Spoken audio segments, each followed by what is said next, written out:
And then they said he was a rebel and he had these PRA rebels. Then they said he had raped, I don't know, a young lady. They trumped up all manner of things, as you remember. Because clearly, he was pressing hard against the regime. You have heard and you know the history. Our president in 2018, when he was in Arua, they got guns and displayed them, and they said, all these machine guns, I don't know what, that they were in his possession. In 2004, December, Major General Kahinda Otafire was at the burial of Professor Adonia Tiverondwa in Bushenyi. At that burial, General Otafire said, as he was remarking their past experiences when they were in the bush as NRA, some of the things they used to do was to put on attire, including party colors and all manner of things, of the then UPC government. Then they would go into the people, Luwero and elsewhere, where they were, harass people, do all manner of things, and then after run back to the bush. Then the local population would get angry at the government. Those were the words of General Kahinda Otafire, telling everybody the things they used to do. So they would wear all those attires and so on, go harass people, then they run away afterwards. Then people would say, the regime has done these things. So it is not new, the tactics that you're seeing. Subuga was telling us about the, is it 2 bullets? Which they said now, these people whom they arrested on 30th December 2020. When you read the charge sheet, they said that they committed this offense on 6th January 2021. How does that make sense? So you arrested them on 30th in 2020. But then you're saying they committed the offense in the new year when they were already in custody, in jail. So did they commit the offense when they were in jail? These people are not even smart when they are fabricating these things. So when you follow clearly, you can see. So what's happening to our colleagues? They want a lot more to happen. And their target, as we have got the information, many of other colleagues, leaders, please don't be surprised. As a political leader, when tomorrow they arrest you and they say, let's go to your home. And then tomorrow, they at a press conference say, we found a machine gun, we found, I don't know, bombs in the home of an MP, a councillor, an ordinary foot soldier. It's going to keep happening. So do not be surprised when you see these things. And the reason is simply because we are pushing hard. Let's keep pushing harder. That's a very clear sign as far as I am concerned. When they will try to compromise you and they fail, they'll come up with all manner of tactics. In the past, they were saying, you see, these people, they work for Bazungu and so on. People refuse to believe that nonsense. Then they say, but you also, they'll come up with all manner of smear campaigns. For me, that's a clear sign that we are pressing hard. Let's keep pressing hard as we push to see that this nonsense stops, that our colleagues are freed. Let's keep exposing, but most importantly, to realize that where we are holding, let's hold tighter. I hope that encourages us, even as we insist and demand for the freedom of our colleagues and for ultimately for our country to have the kind of leaders that it deserves. Byembadde njogerako ngamba wamuko ka history nti byemuzize mulaba ebigenda mu maaso nze bindaga nti wetukutte wewali ekinyusi tunywereze eddala. Bad example nti Dr. Besigye edda bamukwata alemeddeko ne bamuteekako ebisangosango tisimanya muyeekera era akulembera abayeekera aba PRA ne bagamba yakwata n'omuwala bamuteekako ebisangosango awo ebijweteke ng'alemeddeko mu nsonga ez'enjawulo. Si bipya 2018 pulezidenti waffe bamukwatira mu Arua enkeera ne bagamba nti muziraba zino zino zi magazini zino n'amasasi bino byonna byabadde bibye. Waliwo nno n'abaana bagamba nti naye batuwe magazini zaffe ate bagambe zaffe. Naye of course nga byali bijweteke n'ebisango ne bibaswaza ne babivaako. Kye bakola ku lw'obutiitiizi ku lw'akazito mmwe bannayuganda ke mubataddeko. mu 2004 ebushenye eyo wali okuziika muzeeyo omu baali bamuyita Professor Adonia Tiberondwa. Major General Kahinda Otafiire kuziika okwo yanyumya story bye baakolanga nga bali mu nsiko, n'agamba nti bavangayo mu nsiko ne bambala ebyambalo ebya gavumenti yaliwo ya UPC, ne bagenda ne bakola effujjo ku bantu eruweere eyo wawawa mu bitundu ebyenjawulo, bavumaganye gavumenti yaliwo. So kati bino bebakola si bipya, ne bajweteka ebintu ne baplantinga kino si bipya. Ne Otafiire yakitubuulira 2004 ebushenye eyo si bipya. Nsubuga byabadde abanyumiza bakwata tiimu eyo Nubian Edi Mutwe ne tiimu eyo yonna yonna naku z'omwezi nga 30 December 2020. Naye ate omusango bagamba nti baaguzza omwaka gutandise mu January, kati ne weebuuza baaguzza bali mu komera already. So kyekiri kye ngambye nti munaye sina bagezi nnyo nga bwe balowooza nga bajweteka ebintu bino. So kyekigenda maaso wakireewo ku bannaffe abalala temwewuunya, oba oli mbaka wa paalamenti, oba oli kansala, oba oli fuutu soja, kubanga lwe lukwe lwe balina nga bakutte ne bagamba tugende tuwulire olina by'olinayo. Enkeera bakole press conference nti ono yabadde alina zimagazini, yabadde alina bibomu n'ebirala. Lwe lukwe lwe baliko, kubanga bwe bagezaako okugulirira ne balemererwa bajja kusiiga enziro ebigaana nti kaakati katufune ebisangosango bye tunaamuteekako. Ke kakodyo ke kabe ke balina. Ekyo nze kindaga nti bwe tukutte tunywereze ddala. Mujjukira juzi waliwo omuvubuka Magezi, Councillor SG, remind me of the name. Is that Magezi? The young man who was banned. Mwesigwa Eric, thank you. Kachimbale ndoza ku Magezi. Mwesigwa Eric. Story ya Eric Mwesigwa mujijjukira. Mwesigwa bamukwata ne bamutwala ne bamutulugunya ne tumulaga eggwanga ne bamusuubiza obusente. Kulaije namuteeka wali ku press conference n'agamba nti kakati ono aba NUP baakute paasi ne bamwokya. Notunulira omusajja omukulu ayina n'envi ng'akola ebintu ebiswaza bwe bityo. Akatayi tekasala. Mwesigwa n'avaayo n'agamba nti naye abantu bano bansuubiza enju, bansuubiza sente, tebabimpadde. Nenjogera byonna bye baali baagala njogere, kaakati tebampadde sente ze baali baagala ze bansuubiza. Kati naffe tulina okubeera alaati, kubanga abamu bajja bakozesa ensobi bakusuubiza ebintu. Muze mulaba abantu be twali nabo, n'asala eddiiro n'ayogera eby'ekisirusiru, naye ne bwayita akaseera n'atandika okukuluma. Sijja kwogera mannya, mubamanyi. Lwe lukwe gavumenti lwerina kati. Naye nze ekyo kindaga nti we tukutte tulemereko. Abantu baffe bateebwe, Uganda efuna obukulembeze bwesaanidde okufuna. Kiraga nti ka pressure kabayitiriddeko. Tukongeremu bwongezi mu kifo ky'okunafuwa, tuwongereremu ddala. Kubanga bino byonna bitulaga ekigenda mu maaso. Sigenda kwogera nnyo.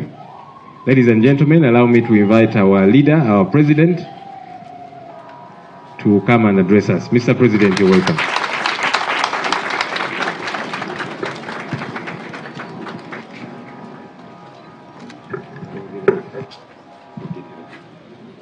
Thank you very much, Comrade Love, and you're very smart today, as always.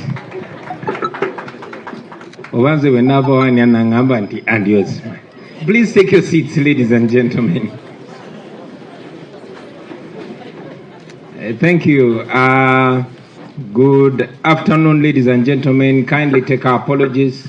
We had a meeting with our fellow leaders, our parliamentary front, and it took quite a while. So it is not our policy disrespecting people and roasting them on the sun. I want to add my voice to appreciate all of you that have stood against corruption in the past days and weeks. We salute all of you, comrade members of parliament that came out and disassociated with corruption. There's an effort by the regime represented by Anita Among to bind all of you. Mwenaba bafananye nga ababbi. But thank you, those of you that have come out to disassociate with corruption, the likes of Honorable Nsamba, the likes of Honorable Seungu, who led the charge against corruption. We salute you.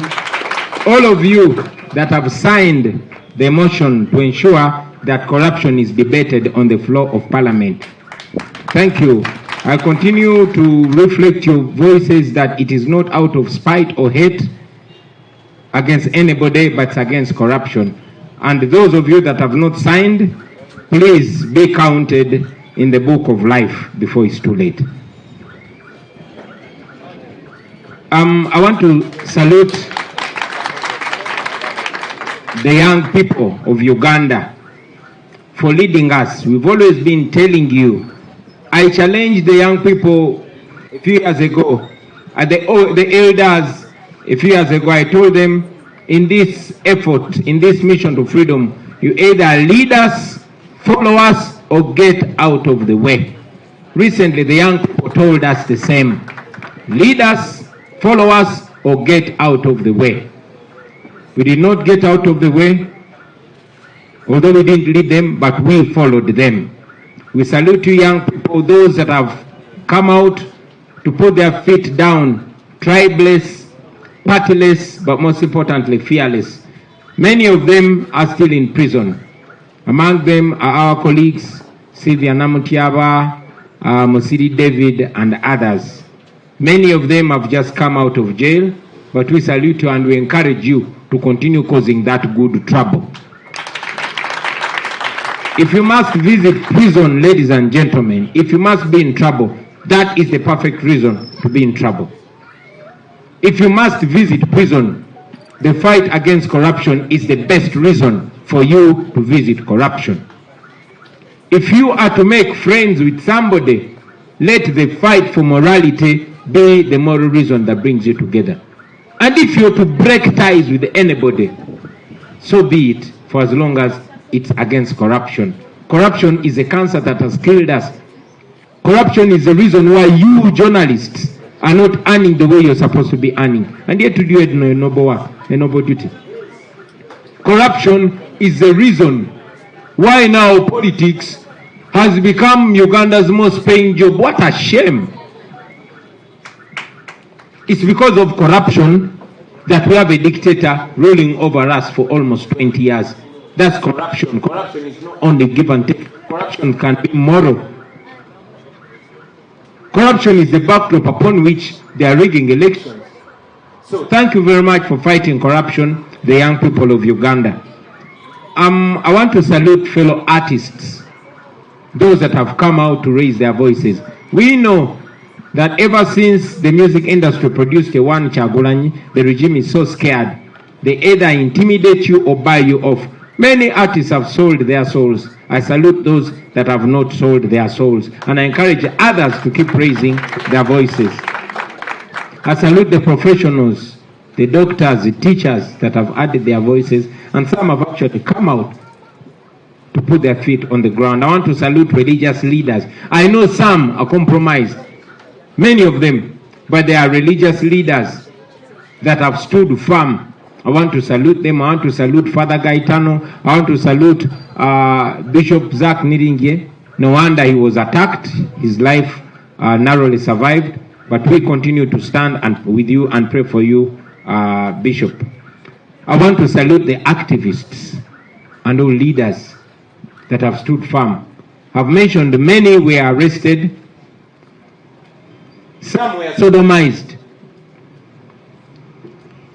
I mean raped. Many were raped by police officers, by Uganda police officers. Young boys were raped in CMI.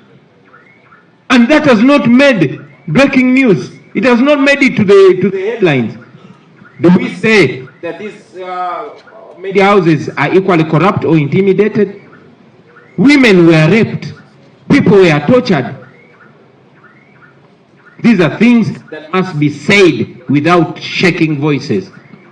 Because it's exactly what is happening in Uganda. You'd be silent, but before long it might happen to you or your loved one.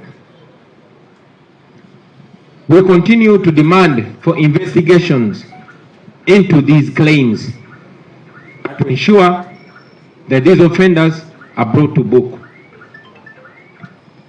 Ladies and gentlemen, I'll also mention that we were meant to have a huge celebration, which we continue to await, because the National Inter-Platform made 4 years this month on the 22nd. We had asked for Kololo grounds, but as you saw, the regime said it's still under renovation. But be sure in a few days there is going to be a function there. So after that function, we shall go back and see whether the renovation is finished. On the same day, we were even blocked from addressing a press conference here. Some of our leaders were arrested. Honorable Zake used to have a very nice haircut, as you can see. His hair was cut off in a way to humiliate him. Honorable Hassan Chirumira was bundled on a pickup, the same pickup that had the pigs that they brought to throw here.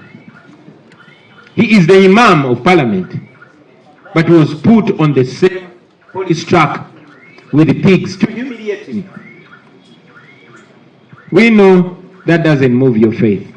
We know that doesn't affect you. But I hope it makes you angry and the entire Muslim fraternity. Olwe yambuziza na ngamba. Nuwa mutwe. Pano ba promota na abayimbi abategeka ebivule by'okumukumu. Essente bazijjawa. Nga tulaba banaku bannaffe. Bazima ogenda n'owulira nti ekivulu kino bwe kiti kitegekeddwa. N'onoonyereza muyimbi kyategese n'omuzza wali ebbali. N'onoonyereza promota kyategese n'omuzza wali ebbali. Newebuuza kifo ki bwe bategese nakyo n'okizza wali ebbali. Newebuuza events manager ki agenda okukola ku disco sound, agenda okukola ku light ne stage, n'omukwata n'omuzza wali. Nodda ku security, Uganda police ne babbawunsa n'obazza wali. Nodda ku butebe, nodda ku bwadivert TV kwe bukubibwa obulango, ntegeeza obulango ku TV kwe bukubibwa. Oboka tegedde n'obizza wali ebbali. Kakati n'osomasomamu n'ogattagattamu nga ssente mpitirivu. Nga wallahi ya Mungu mu music industry ya Uganda tulina muyimbi akola ssente ezo era ali wafi ssente ezo okutegeka ekivulu. Mba promoter be Uganda nga tulina promoter ali wafi kutegeka kivulu kya ssente wizikyo. Gwe ne bakulimba nti bategese ekivulu kya mitwalo 2 wajjudde. Tugeze kyebiri gumu kitundu oba mutwalo. Essente zaabwe era ezaategese tezivaayo. Ni how do they survive? Bana abaffe betwalaba wano COVID yayitamu ne bakaaba, ne bakaabira akawunga, ne beekwata kisaaganda ne bagende wasalimu sale eggulu. Goloza batuukeyo basayininga contract. Olowooza baba wa mirimu ki? Era babasuubiza ki? Kati kambeeko nekenkubuusa nekenkubuulira gwe munnansi.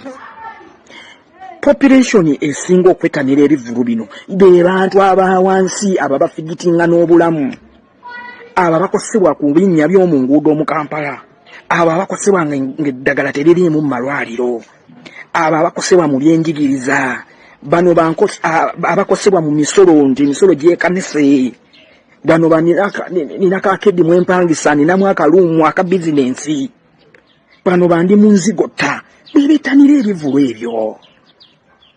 Okiwuliriza, so si bagagga. Abagagga tebalina budde bwa bivulu muganda wange. Alowooza ku bizinensi mali eri ku booda, konteina ze ziri ku booda, ziri ku mwalo ku Mombasa, azirinda ng'omugamba nti agenda mu kivulu. N'ekirala weebuuze nti lwaki olwaleero bannabyabufuzi betanidde ebivulu bino naddala ku saidi ya gavumenti. Ogenda okulaba Namyalo ali mu kivulu, ogenda kulaba Amisa Kabanda ali mu kivulu, Prime Minister yennyini Nabbanja ali mu kivulu. Ekigendererwa ki nti buli w'obeera mu society ey'abantu ng'abanyigirizibwa bangi nnyo, nkate government gwalina okubafaako okubeerabiza ebyo ebibakwatako bawe ebinyumo bawe amasanyu nti embeera leero yamukuttega naawe akasente ka Land Road kantooleko ekyesatu ekyebiri ngende mu Kivulu nnyumirwe kati abo Museveni baatagetinga kyovula basali musale ezo sente weeziri ku mutwalo gumu n'ekitundu ku ebiri egya $, gw'osobola opuulinga abantu ne bajja nti ye kati ffe tugenda ku sponsoringa we promota zino sente zino weeziri ezitegeka kati gwe kye twagala leeta muyimbi ku stage ffe kye twetaaga be bannayuganda abo abagenda okuyingira omwo obujjeemu mmeka gwamanyi neffe twetaaga presence y'abannayuganda abo by'ebivulu byammwe be bayimbi bammwe era na kino ekyabayimbi abafuluma music atetegerekeka it's well scripted, it's well programmed era yo Project Gravity agivuga bulungi nnyo kyovula wakati n'abayimbi abalala baabuukidde kyekimu simanyi ozambe simanyi enkodi simanyi giyingire gijjeeyo it's well scripted kubanga batumanyi ebyo ebintu ebyonoonese ebyobuseego bitutwalira obudde ife obudde tubumale mu ebyo ngeno webabba omunyago webatwala music industry is not worth tulina bayimbi bagagga bano banaku bannaffe gwowulira nti omuyimbi alina ka restaurant kabaliddeko nti simanya alina ka hotel alina obuyimba bwabapangisa buleeta mmeka kale tugeza ayimba mikolo buli weekend afuna emikolo emeka era bamusasula sente mmeka. How do they survive? COVID yali alina COVID yabateekera minzaani abayimbi yabateekera abayimbi bamwe ku minzaani bali bannaku bannaffe. So kati gwe buli kivulu kyolaba wano mu Kampala buli bivulu ebyeyongera wano ebyo biri were sponsored by the state. Sali musale abirinamu omukono ye kennyini abayimbi bamwe bakola kyakimu kujja ku stage kubakubira muziki. Kakati Sali musale and PLO union mu government is directly sponsoring ebivolo muleero mu munywe mulabe kuba amabina mutamiire gundi yazze yambadde bwati gundi yazze akoze bwati. No wonder temukyalina music alina sense, music with the substance. N'abayimbi abali bakubira music ategerekeka tokyalaba music bwafuluma ategerekeka olaba biyimbi ebitategereka webito. It's all well scripted.